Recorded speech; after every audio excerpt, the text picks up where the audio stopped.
That no, Owusu Bempah and NPP, it is not about a prophecy matter. The man is a spiritual pillar for your political party, NPP. The man is your spiritual foundation. You may have every other prophet that is doing things for you people, but please, all those prophets are not your spiritual foundation, no matter how anointed they are. This man, Owusu Bempah, is called purposely assigned, is an assignment. You can come out and say what I'm saying is a lie. You should come out and say it's a lie. What I'm saying is true, because that's what I saw, and I don't see wrongly. I don't rush to speak until I get clarity to speak. So, Prophet Owusu Bempah, listen, NPP, listen. Oh. Prophet Owusu Bempah is not just a prophet that is prophesying. No. As your party is concerned, your spiritual anchor, your spiritual foundation and spiritual pillar, call from God to assist you people, is Prophet Owusu Bempah. Go and address things properly. So that no, Owusu Bempah and NPP, it is not about a prophecy matter. The man is a spiritual pillar for your political party, NPP. The man is your spiritual foundation. You may have every other prophet that is doing things for you people, but please, all those prophets are not your spiritual foundation, no matter how anointed they are. This man, Owusu Bempah, is called purposely assigned, is an assignment. You can come out and say what I'm saying is a lie. You should come out and say it's a lie. What I'm saying is true, because that's what I saw, and I don't see wrongly. I don't rush to speak until I get clarity to speak. So, Prophet Owusu Bempah, listen, NPP, listen. Oh. Prophet Owusu Bempah is not just a prophet that is prophesying. No. As your party is concerned, your spiritual anchor. When Papa can send me, or say NPP, Mudedera Muyeni, and Munim Samunkulim, the Yamedi Amame. Nanyamedi Mame 2016. And what is Sadi and Kutani. Because 2016 battle was not an easy battle at all. None can hear without the prophet as a Owusu Bempah and come to my power. Council. If you get the money, stop coming to church. NPP for Bonia for. Now, when you do that, you are ungrateful. They have no remembrance, sense of remembrance.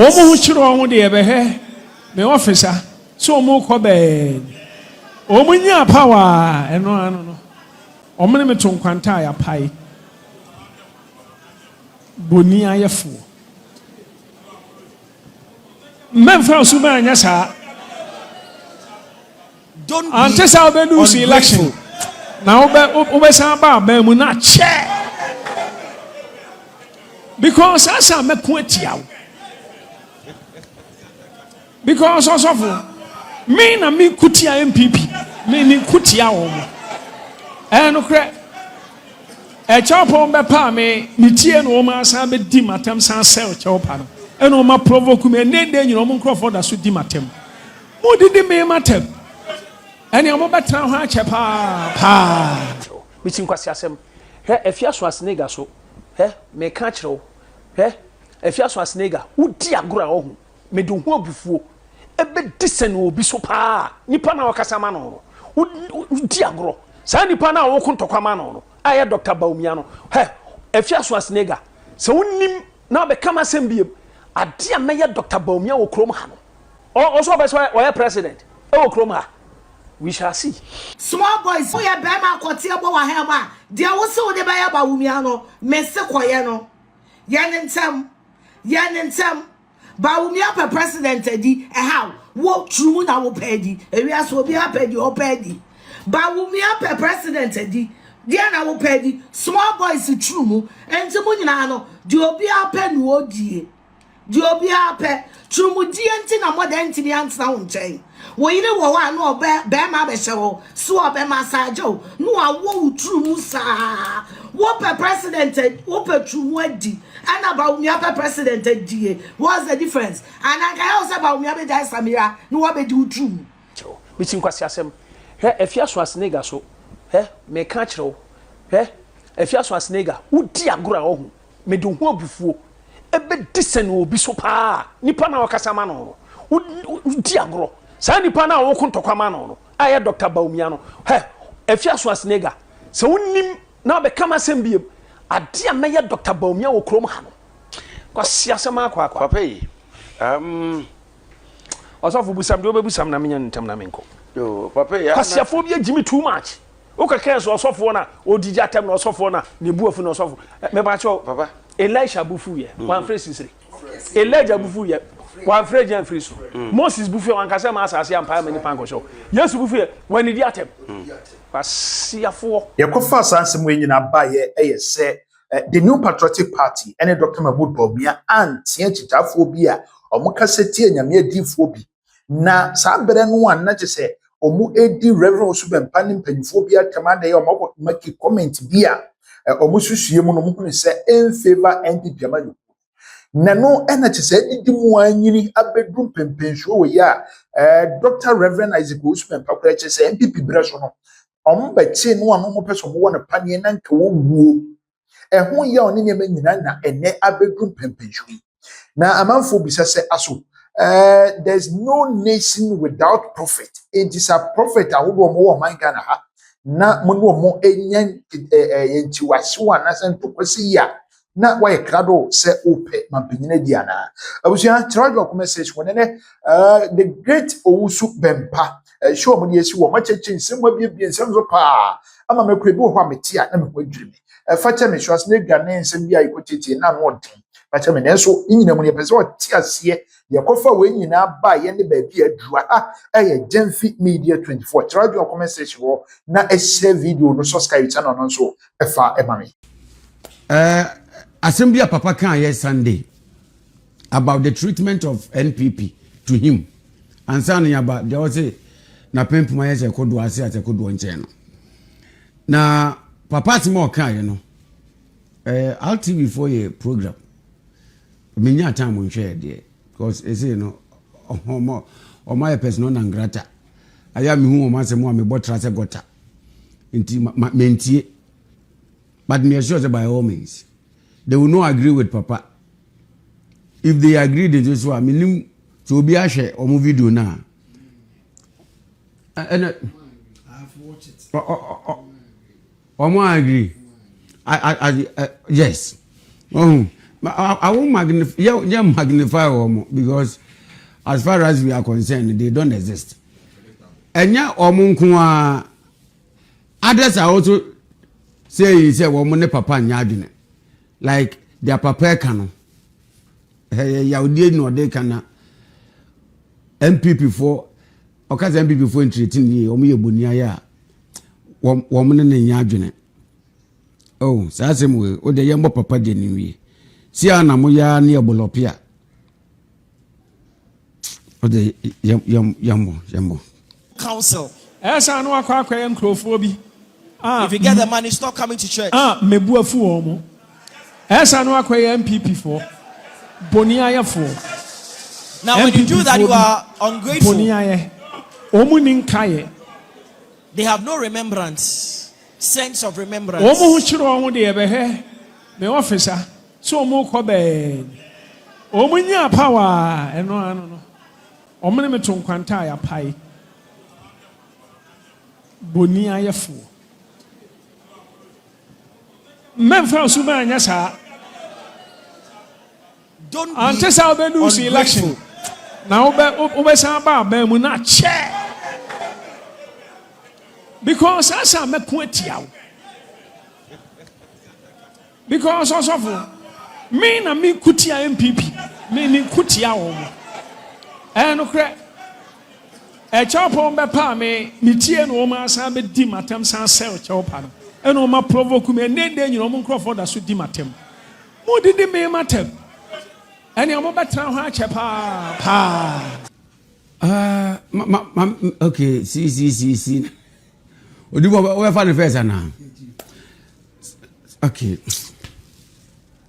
me hu ati mo de beto na me hwe caption na mu to me kan kwasa asem tuma ha me ho kra nkɔhwe Mazare Richard guy they are predictable ubetumi ehu the ombeka without necessarily listening to them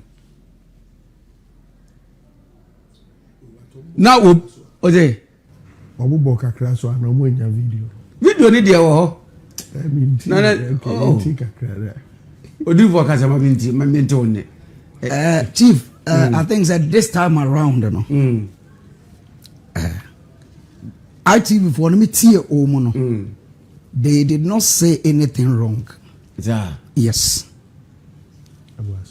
my video no but omo disagree it is fine to disagree pacho what you say odivo na me pacho me ba o senka yebo video na one guy ba ko de they say o masesa host no it was a lady be and in fact she was good okay because omo kan this time around no obem omo ti ase say there be na ade no so ye say ye and no so bibi so say ye but you could see say the ignorance of Ansuade about Bible no too much won so a wonim Bible mu won kwa sore oh zan kwa sasam na me ti mo ade a me manye geography was school yeah no bi oye geography be catch me say you was southwest monsoon wind say won we am say da bi anya say anya jimi on say Ansuade asem o kan ye ne say oh ade a papa kan ye no say sa no mu de ye papa de ya e na papa deserve say wo so kan sa but baby a oba be sentaye eye say papa eye sofo na Bible so say yemfa bone nye dey enche ofa no kwacha say mo fefiri chief pacho me ba ofa no kwacha say fefiri chief pacho me ba odi for that bi me o ba no chief me ka say me dey ato aso say the reason why me ka say na say enwa na me ni odi nkomo ho yeah na o ka say bi me obi ka dey na ma scripture I escape me na etwema dwini siso ma me hunu say then asema so for okay ene de Ansuade kan onim bibi nti ma me nkyere ne niam mu say chief o kan say David say yes say emfa bone ncha David wan fa bone anche o David o oba be ko wuo mu no ofre Solomon no ka tere Solomon o tere nkofo Solomon eni wo mu mfiri wo teacher ni de wa we ya onya wo mu o se mani wu mojawu mani wu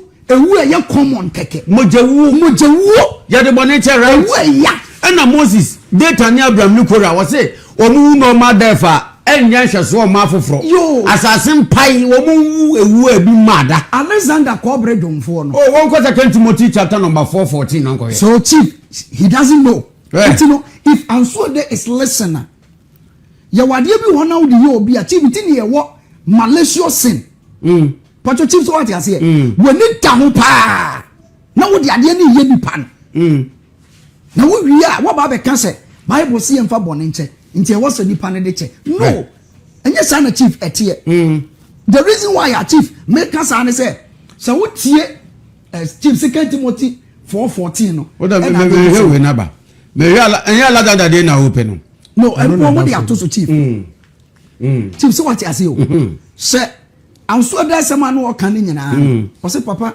so sa no mu de ya o de ya eni odi kan na emum muso na mu preach say emfa bone nche but I'm telling Ansuade say David wan fa bone anche because enipa no bone odi ye ne na ni da ho ni da ho odi ye dey odi ye Alexander Kobre Jomfo no yes oye ma de oye me bone pi oye me odi ya bone pi oye me dey bone so o ma ye de bone tua ne ka se de nyuma tie se de nyuma se tie asa Alexander ko ya woni Hymanus Paul na kata no wo infa I was 2 Timothy chapter 4:14 Old Testament and New Testament so chief even a obeduru akra no and so me call the last verse of 1 Timothy chapter 1 1 Timothy chapter 1 the last verse no unya 1 Timothy chapter 4 verse the last verse 1 Timothy chapter 1 sorry I say ufize bibia na de chewo aha uda bi me perfect 1 Timothy aha wo mu bi any Hymanus any Alexandra am meyi wo mama Satan So on true or mason. Odomaya day. Where you are Mama Satan? Na Old Testament. Oliver Ray. Or say now may you or Mama Satan. Yo, me do Mama Satan. What my Adam Nayan? It were you Mama Satan. Says Satan, true or mason. No man can be the same beam. On tete home. So what is what it is a papa kase. Me kutia MPP for and so he is a man of God, but I realize emoja nam nimu. Boye nyame nipa nanso said ya ye tim ya wo ya no ebe ne ya. Said ya wo battery iraye. Car battery one so de. Saso nza metaka pa.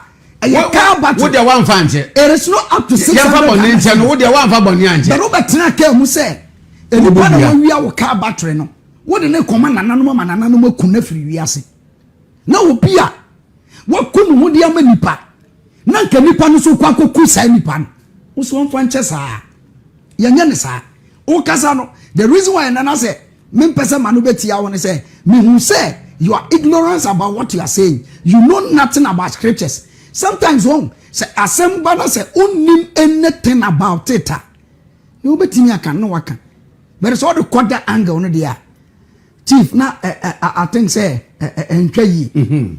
Chief me there what I watch in there I see so you ignorant until you may be asking but you should know your man yes and wo musa yes bisa yes and you na kire back attack yes your money be the chief you should go and read the Bible now on tiase o you be on kwasori on your Bible ni so a when it come to pastors and yema bia he can choose over comment and answer on comment but for him to say papa ye nyame nipa na papa preach say yemfa bone nche no chief say wo be kona wo yere wo hu say wo yere di aduane gu aduro gu aduane mu wo di aduro gu aduane mu say bedi na wu wo be ka kire me sofo a me say Bible say wo de ja ye nyen nti won san konko tena ho no e tautology chief acho what you say Bible say wo de ja ye nyen ono aso na say yemfa ware enko heaven enti aware enti mentena se mo obi nkum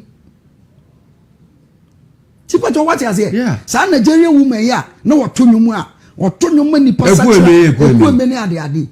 in abusive marriage. Yeah. But who say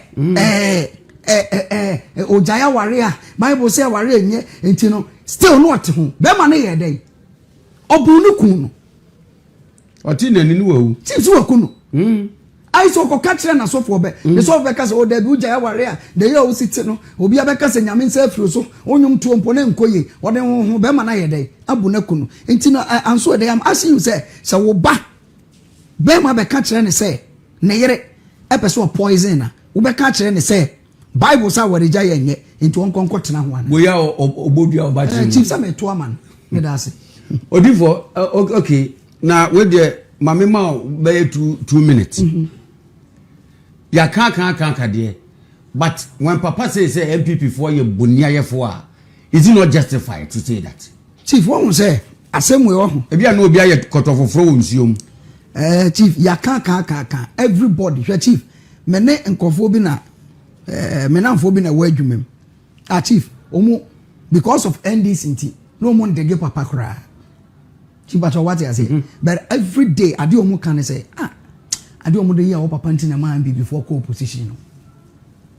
Ade omo de ya Papa nti na ma party na yes I know. Because omo say ye nim the way na Papa way. Esi kasa. Edema NPP.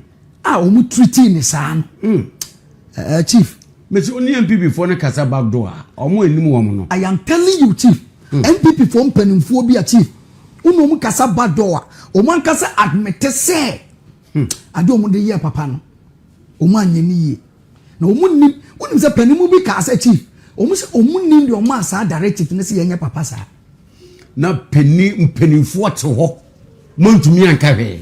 Omo se omo nim na wonya afna no a nenimu fiansa omo edibo tire ne baka beka che nipa se eye rule of law, rule of utri so. Enye ba ku bi ni a no wasa ba biem de. Ontumi. Okay. So ba biem na nko bete hard no. Ya mana hunyansa. Next time oba beka se mo. Aya no akodege. No get of fact right. Chief me be MPP for ho. Nka Papa beka sasa ho. Na make us a party no. Odifo wunye sure say wunji ndi say omo supporters no call no don't believe say their Papa can no so because who say only MPP for BCA they find it difficult to believe say NPP pa decided way here papa. Something I make us on chief. One day, we need to call Honorable Wobson Adoye on this show. Pow. He was an eyewitness. Any abua papa. Any NX Owusu Bempah. No more eyewitness. Oman ko say party na asoma wo mu. Dabi. Omu ko po ayonko fe do omu ne papa ntemu. Yeah. Omu po ye di tuoti omu say bebo omu tu yaku. Na mkanche o.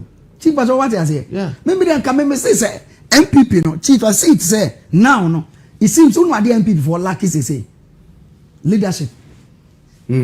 Because the house has been scattered by the prophetic unction that is upon prophet Isaac Owusu Bempah. So it is difficult for them to come together. But the chief, any political party, like MPP, they know the role that prophet Isaac Owusu Bempah played.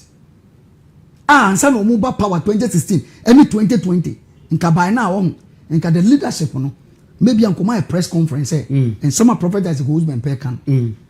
Omati.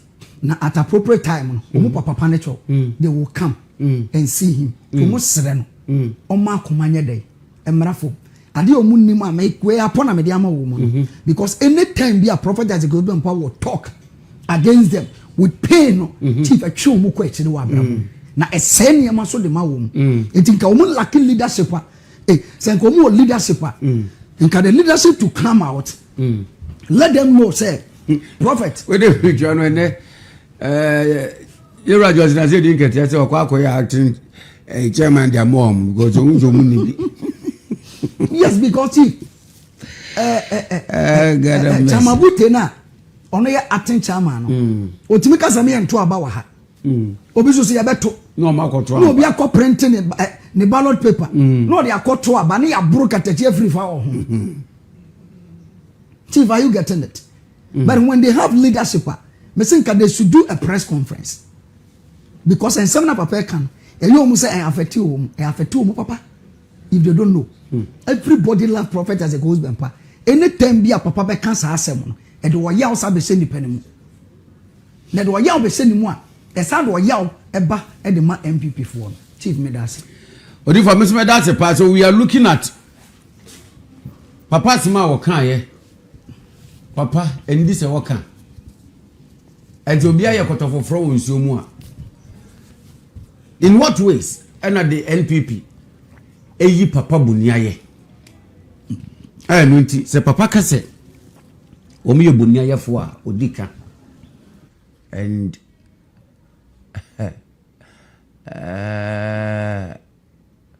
wamu so mo papa nyaje ne se papa be kase NPP for yo buniaye fwa no. Me the empirical evidence is me no. Me nko akire o de omonkope 2016 ye to aba ne wie ya his excellency the former president Nana Danko Akufo-Addo o deliver the speech ewo ne residence na ne Rebecca Akufo-Addo ne magina ne nchen na party mpenimfo any party mani bi wo fie ho no emra wo de dase oduru asofo so Wamunshe, the tumultuous and the boisterous sound they peer from the NPP supporters when Papa mentioned the great apostle Dr. Isaac Owusu Bempah's name. No Mufanto say, did it equal any other man of God? Papa Bonidi. It should tell the NPP something. And then me man Kobi Emra NPP Thanksgiving service our stadium do for Kobe. When Papa's name was mentioned, the nation prophet, honest start here.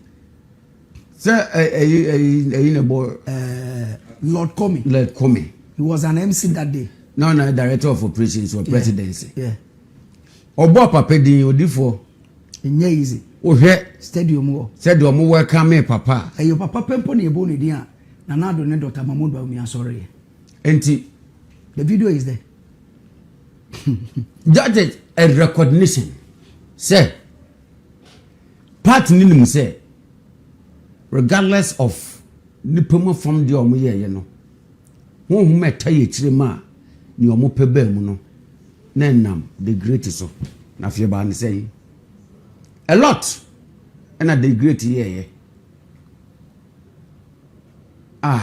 obi nka say wo mu isi Jubilee House ba ko ma no but the treatment, the vilifying, the mockery, the ridiculing. What if we say, men do a monka? Asemini, Chief. And the Miami tea for continue maybe a sick crowd. Thank you, YouTube. The numbers, I appreciate it. Continue sharing, please. Se papa bien anoka se NPP for boniaye for Chief ye me wiase ntiase ye se emo mo adwenyo mo se papa no okasa ohia sempo aka predama bi na efiri omo nchen ye me wiase ntiase na obi oni papa Bempah bi anim se de papa kan ni aye se de ma mpani ye oba e bi o ma wiase hu se ye wurade ade a papa hwehwe no no ka mo ba mo ma wiase ntiase se onyame na ne difo so ewurade anamonsi ni na chief my man ko fonti ase se papa si odi omo ya wa de omo nti ase ni chief hwe sunsun wo odifo bi edi bibi nim na onam ne so no onyame ye bibi ma onyame ogi bibi firi ne difo nsem ebia de meka no mo nti ase de mpesa me kyere ye se onyame twi bi firi ne difo he takes something from them. There is a sacrifice at the difo ye e man kofu bi e ho tom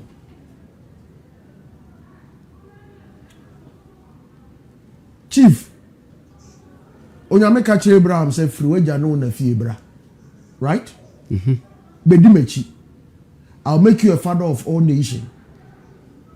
Before no said the center of that thing now was so Jimmy be free Abraham sem and son no mpo na sem no waka no ebebe mu Abraham ti the baby obefre mu into ka kire say fa wo ba Isaac ekoba for ye mame we all say Isaac na me here name I have prepared something. Every prophet of God or every spiritual person so kwe radie ni mama wa titiriu u ba be dini mai enimu a ereta enya de ketuo chief enya de ketuo. It is not the prayer of the church that brings the people there. Director, yes, there are intercessors and prayer towers, but it is not their prayer that bring the people on the seat. The kosu wona kwa ne nyame ntamo no anu de ebu apamo no me free no ho into mo bedi no krese chief on person mo kire say papa mo ba power ne ade nti on person mo kire say physically they can't say anything about what they saw about the man into mo say papa ne so te just bibi free mu or poni bibi chief omonti ase say nyame mposi won prayer papa na nim fariye sa na nim fariye no kansa so no moti ase sei unim nyoma ekom a obi sori ende no obia monti na papa na ka no moti o ka rubbish ti said the hair cast chief o NPP for ye boni ayefo nti mu ayasefo no so mo ntenyoma se o mo ntenyoma se a couple of times we have explained, we have displayed, we have said it time and time. The omode year no Ernest, me pachoma me Deuteronomy chapter 24, verse 14. Yeah, Deuteronomy 24, 14 to 15 and 16. Deuteronomy 24, verse 14. Yeah, shadi. Inti chief, se papa ekase odi NPP wo yawa. E mo ma adwenyo mo se te se de enso de mo ka no oye sofo onfa bonenche. Do you know the first person who didn't forgive? God never forgave Satan. Chief Yade. O se dey. O enes ma me brofo no, o dey ba brofo no. mambrofuna twire de be ma atamfo enyae na it was say you shall not take advantage of a hired servant who is poor and needy we de nyame adom enye say ye papa no ho kire no ana wo hia but in other words opeso kire say de fata de wo boa wo no de fata de ode no ho ato ama wo no or say men take advantage or say whether he is one of your countrymen or one of a stranger resident alliance foreigners who is in your land inside your city. If you call the next verse, or say you shall give him what? His wages. The fatano. The year na unim se fatano. Na bona brona famano. Or say on the day that he earns them before the sunset. Iti chief, the papaya mo munia no munim se papa ne fatan no. O na o kan twi no beka kire wo se one farmer na me urade ankasa me de megie fru ho. That is what they are going back. And no mo come achi no because the more na papa no e kasa mo bom abro no chief wey. E ko na urade ani ma ne hu sampa o mo ne makoa wendi ne yie. But the make no just here. O se one farmer na me urade ankasa megie no ho. I'll take it from you. Because you be found guilty in my sight. It is the moment you are saying yes, NPP for they are found guilty in the sight of God. They are guilty. And chief, when you are guilty in the sight of God, remember your prayers even become an abomination to God. Your effort becomes an abomination to God. It's Papa Kacham said, "Me na me yomusa, me na me Bempah eti omwa." Because God knows that His servant sacrificed for them. The man of God put his church on the line, his ministry. Chief, Obiena no kachire wiase ni amani ase say NPP amba power. Mumbashima SHOWDOWN. Worries people ready to do it. Nanko fonya ready. Fanise urade ntie na ko anka sorry away. Because people had already laid an ambush. But Nipone did the cry eto. How many times weren't this man going on Metro TV? Sometimes he is not ready, but the call will come. Papa no get ready. Chief, obi oni Papa Bempah bi say our father doesn't like even going out. Titru abonti ehu here. Papa onko. Inti obi oni picture make say Papa sorry betra party na say. Papa buy obenum we or party. Onko obakura so awon we. But how many times na nanko phone pushing say sorry call good evening Ghana. Papa Mr. call good evening Ghana. Were they flew in the car?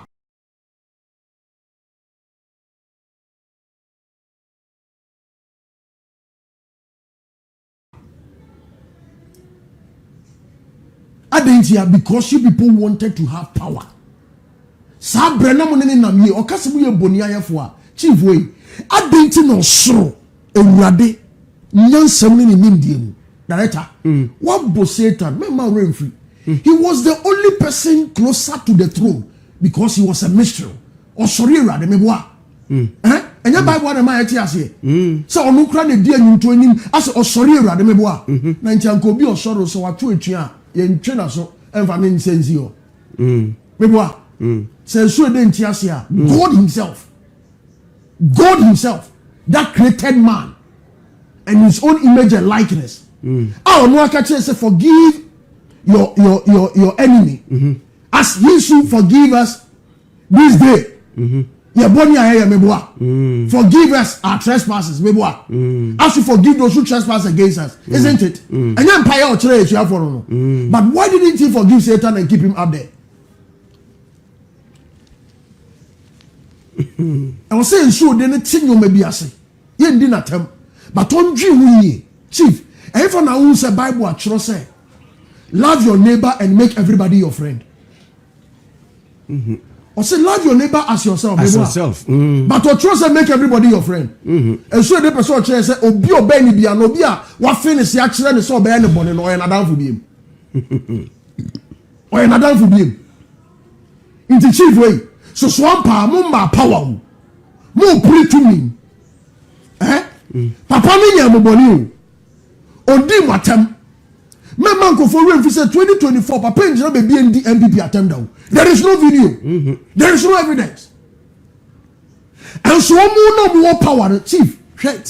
In some year, come on, Matthias. 2024, I don't know the year, Papa. They weren't out of power. They were in power. And some of them about power. No, not on the matem. Papa can.